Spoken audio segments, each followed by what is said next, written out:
The National is right around the corner. Cleveland, Ohio, 2024, IX Center. Meelypops will be there. We're going to have so much fun.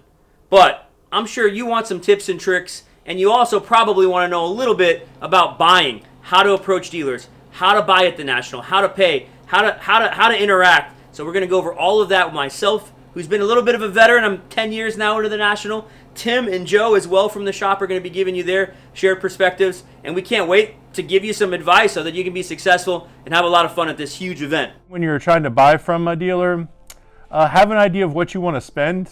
Don't just in the heat of the moment spend too much. And also there's so many dealers there. You know, if someone gives you a bad vibe, or if someone's not courteous to you, just move on to the next table. There's plenty of spots there to buy or spend your money. When you're walking around the show, also, you're going to see, like when I'm walking around to buy, for instance, my personal experience, there's going to be just display cases and display cases of Downtowns, Kabooms, Luca Silvers, CJ Stroud Hollows. I just actually skip all that unless it's stuff I'm buying to resell for myself.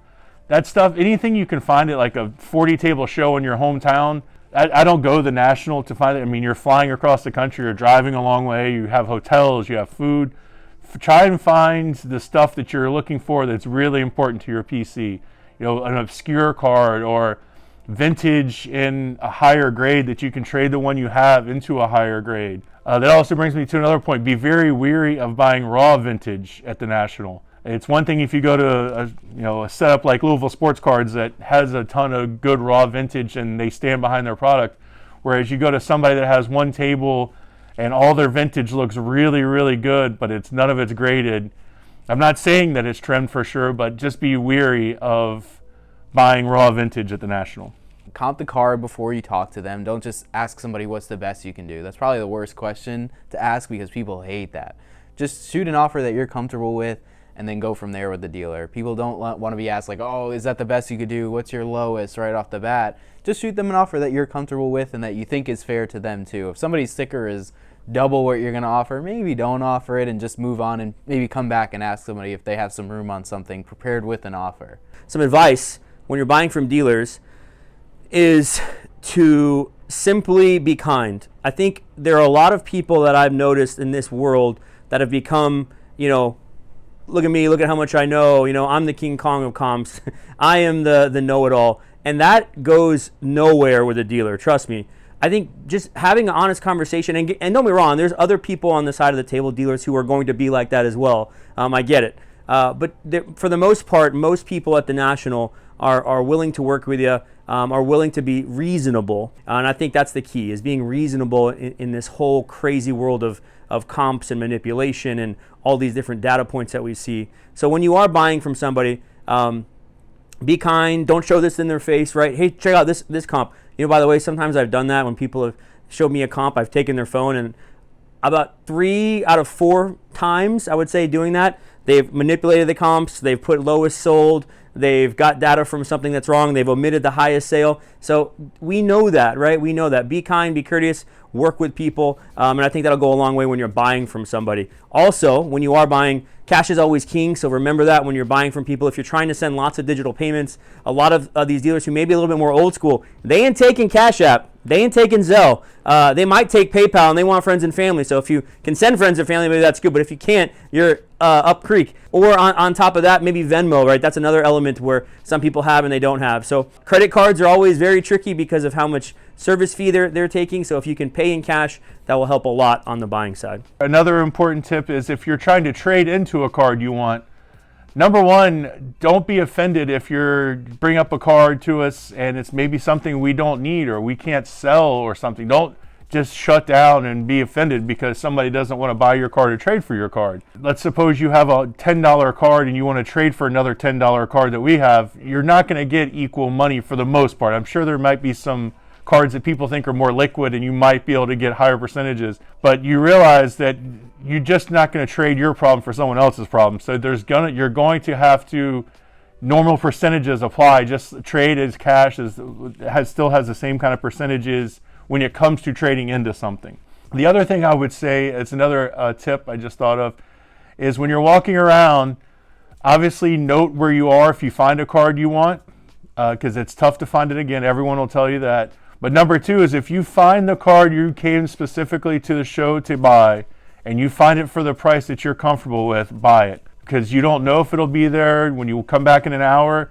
And even if you do find it cheaper, you should be happy that you found the card you wanted at that price. My personal advice on attending the National, I would say it's a thing to have fun. You don't need to win every deal. I try and just be fair with people that I deal with. I would say, like, my best advice is just to be fair. I think that people appreciate honesty. Everybody knows that everybody's trying to make some money here and there on certain cards, and I think that honesty goes a long way.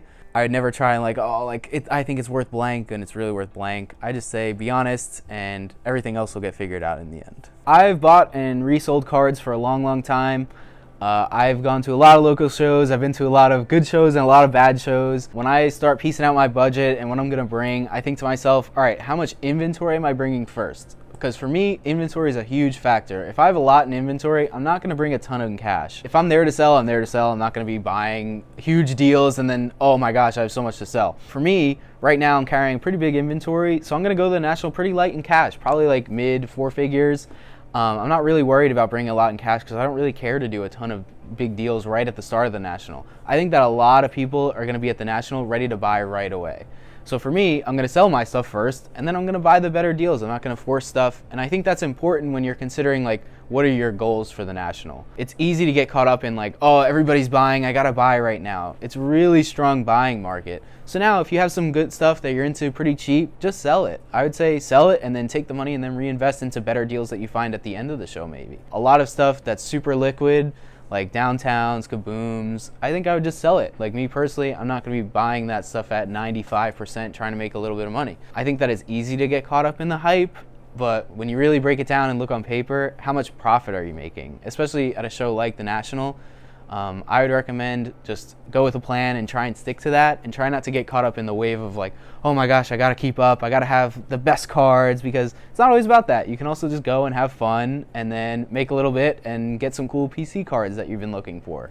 I think that budget is important. I think that it's important to not get caught up in the hustle and bustle, and I think that I would recommend go with a plan. If you're there to sell, just sell, and if you're there to buy some cool PC cards, go and do that. I think that it's going to be pretty tough to buy right away at the National. That's just my opinion. I may be wrong. I'm happy to be wrong, but that's what I think.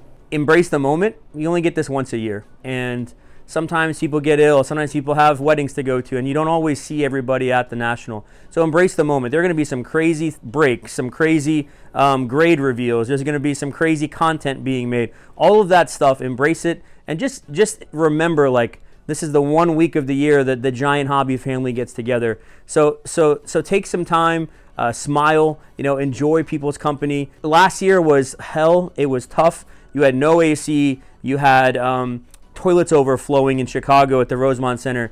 You had people very angry at that show. Yet I was working with our team, and the people and everyone still had a smile. It was awesome. We were right next to our buddies' Indie Card Exchange. We were in this really bad area where they put up carpets and blocked us off, and everything could have gone that way, but instead of going down the tubes, it went the right way. And I think that's what I look back and think about. That was our most successful National ever, yet we were in a horrible location, and we weren't told some things.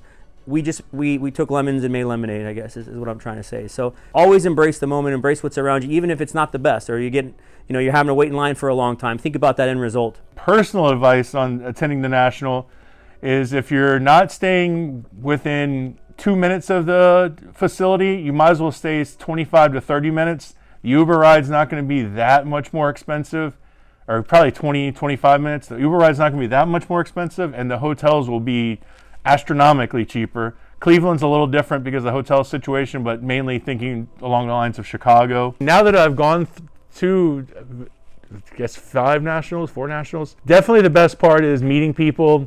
I interact with lots of people on Twitter, and it's great to meet them in person. Good friends of the shop here, Ivan and Kiki from Germany, came over and actually missed last year when they had some really amazing artwork. Luckily, Jameel was able to snag some for me. But meeting the people that you interact with on a daily basis through Twitter or Instagram, or even some of the old heads out there that still use Blowout Forum to meet up with people. Meeting those people in person, go to the hotel bar, having a beer, and then talking about what you saw, that is definitely the best part of the National. Kind of the, I guess, the recap of your day when you're hanging out with your friends at the end of the evening. Definitely the best thing. That would be the best part of your National by far, is the people there. Well, that's a wrap. That's the end of our last video for the National. Today we talked about buying. We talked about some tips and tricks to hopefully help you as you navigate this amazing show. Make sure you follow us on Meelypod, our channel here, which is our new podcast. And make sure to follow us on all of our socials. We'd love to catch up with you. If you're going to the National, come stop by our booth. We're booth numbers right here. And we can't wait to see you. Me, Indie Card Exchange, all the card shops in that area, RBI Crew, Sports Card Junction. A lot of awesome people will be over there. Can't wait to see you. Can't wait to give you a hug. Can't wait to take a picture and have fun at this year's National Sports Card Convention. We'll see you there.